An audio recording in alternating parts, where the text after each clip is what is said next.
नमस्कार, मैं चित्रा देशमुख जोश अपना अपना में आपका मन से स्वागत है। आज हमारे साथ बात करेंगे क्रांति कनाटे। क्रांति जी एक संवेदनशील कवयित्री है जो कम शब्दों में अधिकतम कहने की कला जानते हैं। उनके गद्य में एक काव्यात्मक सौंदर्य है। उनके प्रकाशन हैं अपनी अपनी धूप, जेता, पक्षी उड़ाएंगे, इमली डिक्सन की कविताएं, गुजराती काव्य संपदा, हेम तो हेम है निबंध संग्रह है ये। सभ्यता के अवशेष अनेक पत्र पत्रिकाओं का संपादन भी किया है, जिसमें गुजरात साहित्य विशेषांक, राष्ट्रीय अस्मिता और साहित्य, संतों का साहित्यिक अवदान, साहित्य संवर्धन यात्रा और इसमें गुजराती कथा वैभव शामिल है। क्रांति जी के साहित्यिक अवदान पर अनेक संस्थाओं द्वारा सम्मानित किया गया है, जिनमें प्रमुख रूप से उत्तर प्रदेश हिंदी संस्थान द्वारा गुजराती भाषा हेतु सौहार्द सम्मान राशि 2.5 लाख रुपए और मध्य प्रदेश साहित्य अकादमी द्वारा अखिल भारतीय बारेंतु हरिश्चंद्र पुरस्कार राशि 1 लाख रुपए से सम्मानित किया गया है। विदेश मंत्रालय के विशेष निमंत्रण पर 11वें विश्व हिंदी सम्मेलन मॉरिशस में गुजरात का प्रतिनिधित्व उन्होंने किया। वर्तमान में स्वास्थ्य और परिवार कल्याण मंत्रालय द्वारा हिंदी सलाहकार समिति की नामित सदस्य है और उनके उत्कृष्ट साहित्यिक जीवन की हम कामना करते हैं। नमस्कार, मैं क्रांति यवतीकर कनाटे। सर्वप्रथम आपको हाल ही में अयोध्या में हुए रामलला के प्राण प्रतिष्ठा की हार्दिक बधाइयाँ और अभिनंदन। एक परिचय तो आपको मेरा चित्रा जी ने दिया ही है, थोड़ा सा परिचय मैं दे रही हूँ आपको अपनी कविताओं के साथ। हाल मुकाम वडोदरा, लेकिन मूलतः और स्वभावतः सनावत की, एक गांव जो मध्य प्रदेश के इंदौर और खंडवा के लगभग बीच में आता है। मैं अपनी बात वहीं से आरंभ करती हूँ। उसी सनावत को समर्पित मेरी यह कविता, शीर्षक है बस वही अच्छा था।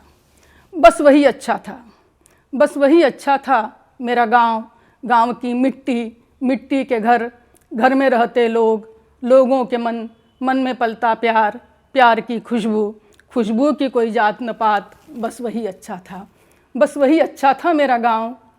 गांव में खेत, खेत में पेड़, पेड़ में कोटर, कोटर में पंछी, पंछियों के साथ हम उड़ते आकाश, आकाश का कोई आदि न अंत। बस वही अच्छा था, बस वही अच्छा था मेरा गांव। गांव की नदी, नदी के खेत, गांव की नदी, नदी के घाट, घाट से छूटती नाव, नाव में हाथ हिलाते मुसाफिर, मुसाफिरों का मालूम अता पता। बस वही अच्छा था, बस वही अच्छा था मेरा गांव। मैं क्या सपना लेकर शहर में आई थी, मेरी आँखों से नींद भी उड़ गई है, मेरी आँखों से नींद भी उड़ गई है। बस वही अच्छा था मेरा गांव। मेरे इस गांव से थोड़ी दूर पर बहती नर्मदा आप सबकी जानी पहचानी। इस नर्मदा के लिए मुझे विशेष सम्मान भी है और एक आकर्षण भी। नर्मदा के लिए समर्पित मेरी यह कविता, शीर्षक है मैं जानती हूँ। मैं जानती हूँ नदी के किनारे अब नहीं हैं मेरे कदमों के निशान। मैं जानती हूँ नदी के किनारे अब नहीं हैं मेरे कदमों के निशान। नदी मगर नहीं जानती कि मेरे पाँव में लगी है आज भी रेत उसकी। मैं जानती हूँ नदी के किनारे अब नहीं है मेरे कदमों के निशान। नदी मगर नहीं जानती कि मेरे पाँव में लगी है आज भी रेत उसकी। कितना अच्छा लगता है किसी से यूं भी जुड़े रहना, कितना अच्छा लगता है किसी से यूं ही जुड़े रहना।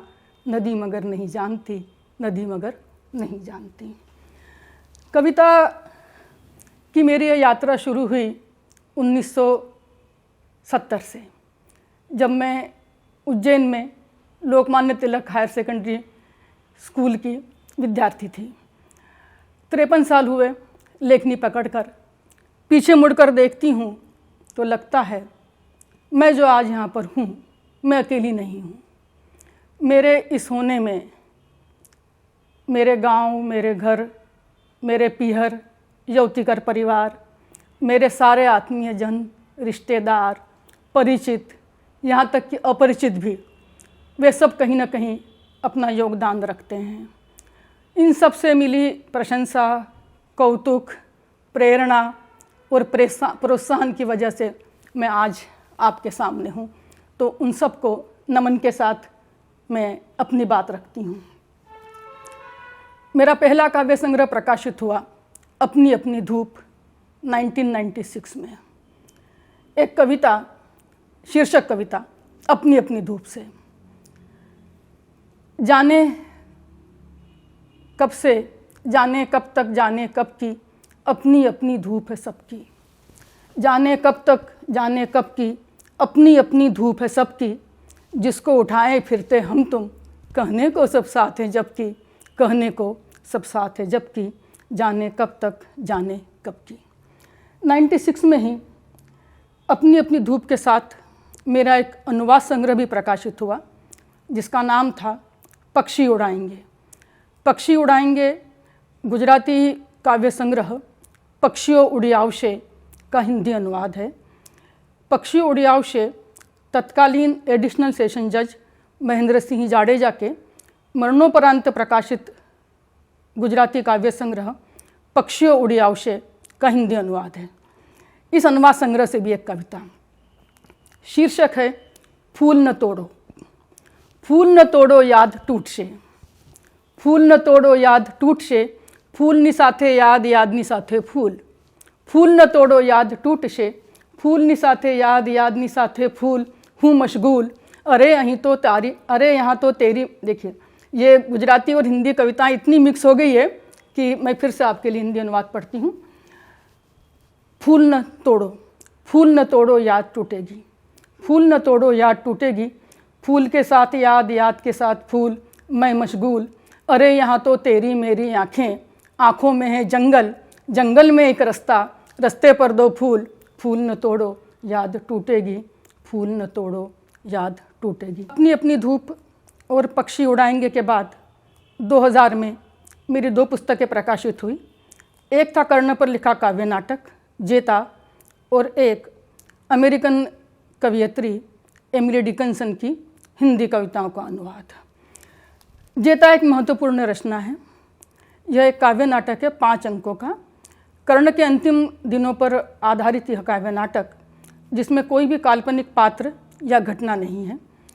नाटक का आरंभ यूँ होता है कि युधिष्ठिर गंगा के किनारे कुरुवंश के सभी दिवंगत व्यक्तियों का तर्पण कर रहे हैं और वहाँ उन्हें बताया जाता है कि कर्ण उनका भाई था। उस समय उनकी जो मनोदशा थी, युधिष्ठिर की मनोदशा, यह जानने के बाद कि कर्ण उनका भाई है, क्या होता है, वो नेपथ्य से स्वगत के रूप में प्रस्तुत हुआ है। तो कुछ पंक्तियाँ मैं पढ़ना चाहूँगी जेता काव्य नाटक से। युधिष्ठिर का मनोगत। जो स्वजन स्मृतिशेष हैं अब, जो स्वजन स्मृतिशेष हैं अब, जो वीर कीर्तिशेष हैं अब, वे सभी क्षमा करें हमारे अपराध को। प्रभु आप भी हमें क्षमा करें। जो रक्तपात हुआ इस सिंहासन के लिए, उसने हमारी सुख शांति हर ली है। युधिष्ठिर को बिल्कुल चैन नहीं मिला था इतना सब कुछ पाने के बाद भी। जो स्वजन स्मृतिशेष हैं अब, जो वीर कीर्तिशेष हैं अब, वे सभी क्षमा करें हमारे अपराध को। प्रभु आप भी हमें क्षमा करें। जो रक्तपात हुआ इस सिंहासन के लिए, उसने हमारी सुख शांति हर ली है। हमसे पुत्रवधुओं के सूने भाल नहीं देखे जाते, दुशासन का लहू दिखाई देता है, पांचाली के बंधे बाल नहीं देखे जाते। हम नहीं जानते उचित क्या होता, हम नहीं जानते उचित क्या होता, किंतु युद्ध का निर्णय अनुचित रहा है। अपने राज्याधिकार पाने के लिए क्या क्या न खोना पड़ा हमें। पितामह भीष्म गए, गुरु द्रोण गए, हमने अपने सारे बेटे खोए। दुर्योधन गए, ले गए 7 भाई अपने, उनकी आत्मा जहाँ कहीं भी हो। उन्हें शांति मिले और वे सुने स्वीकारोक्ति हमारी। ये कन्फेशन है युधिष्ठिर का। दुर्योधन गए ले गए 7 भाई अपने, उनकी आत्मा जहाँ कहीं भी हो उन्हें शांति मिले और वे सुने स्वीकारोक्ति हमारी। यह युद्ध नहीं हुआ, यह युद्ध नहीं हुआ, युद्ध का नाटक भर हुआ। यह युद्ध नहीं हुआ, युद्ध का नाटक भर हुआ, क्योंकि हम नहीं जानते थे युद्ध से पहले मुझे और भीम नकुल सहदेव को उपहार में यह जीवन दे गए थे कर्ण। क्योंकि हम नहीं जानते थे युद्ध से पहले कर्ण मुझे और भीम नकुल सहदेव को उपहार में यह जीवन दे गए थे। अर्जुन जीता, अर्जुन जीता इसलिए नहीं कि वह श्रेष्ठ धनुर्धारी था। अर्जुन जीता इसलिए नहीं कि वह श्रेष्ठ धनुर्धारी था। कर्ण पराजित हुआ क्योंकि वह अभिशप्त था, रणभूमि में निहत्था खड़ा था। जिसने नतमस्तक किया हमें अपने शौर्य बल और उदारता से, यह राजमुकुट सोहता जिसके सर पर। कहते हैं कर्ण बहुत सुंदर था। जिसने नतमस्तक किया हमें अपने शौर्य बल और उदारता से, यह राजमुकुट सोहता जिसके सर पर। यह कथा हमारे भाई उस जेता कर्ण की है, यह व्यथा हमारे भाई उस जेता कर्ण की है। उसके बाद ये पूरा नाटक फ्लैशबैक में जाता है और फिर 5 अंकों का यह नाटक है। 2000 में ही जेता के साथ में मेरा एक अनुवाद संग्रह और आया था, एमिली डिकिंसन की कविताएं। एमिली डिकिंसन अपनी छोटी छोटी कविताओं के लिए जानी जाती है, तो उसकी भी एक छोटी सी कविता का अनुवाद मैं प्रस्तुत करती हूँ। वो कहती है, लोग कहते हैं जब बोला जाता है शब्द मर जाता है। लोग कहते हैं जब बोला जाता है शब्द मर जाता है। मैं कहती हूँ जब वो बोला जाता है उसी दिन से जीना शुरू करता है। शब्द जब बोला जाता है उसी दिन से जीना शुरू करता है। उसके बाद जेता और एमिली डिकिंसन के प्रकाशन के बाद में निरंतर हिंदी पत्र पत्रिकाओं में मेरी कविताएं प्रकाशित होती रही। कविताओं के साथ में अनुवाद, समीक्षाएं और लेख भी प्रकाशित होता रहा। फिर एक बहुत अच्छा अवसर मुझे मिला। 2013 से 6 वर्ष के लिए मैंने अखिल भारतीय साहित्य परिषद न्यास की एक पत्रिका साहित्य परिक्रमा का संपादन किया। 6 वर्ष के इस संपादन ने मुझे बहुत कुछ सिखाया, बहुत समृद्ध किया और भारत भर के लोगों से जोड़ा भी। इस संपादन के दौरान मुझे साहित्य संवर्धन यात्रा, संतों का साहित्यिक अवदान और इसी के साथ में भारतीय साहित्य और राष्ट्रीय अस्मिता, इस विषय पर 3 पुस्तकों के संपादन का अवसर मिला। एक और बहुत अच्छा अवसर मुझे मिला संपादन का, एक महत्वपूर्ण पुस्तक जो कार्य में सोचती हूँ मेरे हाथ से हो गया, वो है गुजराती कथा वैभव। गुजराती कथा वैभव बड़ौदा में बहुभाषी लेखिका परिवार है एक, संवेदना के नाम से, 25 वर्षों से कार्यरत है। संवेदना की सभी सखियों और डॉक्टर शिवा कनाटे के सहयोग से हमने गुजराती कथा वैभव का प्रकाशन किया। यह पुस्तक मध्य प्रदेश साहित्य अकादमी के द्वारा पाठक मंच पर लगाई गई थी और पाठक मंच में पूरे मध्य प्रदेश में इस पुस्तक की चर्चा हुई थी। इसमें गुजराती के पिछले 100 वर्ष में लिखी लगभग 18 कहानियों के हिंदी अनुवाद है। इसके बाद में प्रकाशित होती है गुजराती काव्य संपदा। गुजराती काव्य संपदा में 14 कवियों के 111 कविताओं का हिंदी अनुवाद है। इसमें नरसिंह मेहता से लेकर मनोज खंडेरिया तक का समावेश है और इस संग्रह की विशेषता ये है कि इसमें गीत, गज़ल, कविता, भक्तिपद जिस रूप में गुजराती में थे उसी रूप में रखे गए हैं। उत्तर प्रदेश हिंदी संस्थान लखनऊ के द्वारा ये पुस्तक प्रकाशित हुई है। इसमें से मैं चाहूँगी कि एक गज़ल मनोज खंडेरिया की मैं आपके लिए पढ़ूँ। मनोज खंडेरिया की गज़ल हिंदी अनुवाद में। सबका संभव है, सत्य का विकल्प नहीं। सबका संभव है, सत्य का विकल्प नहीं।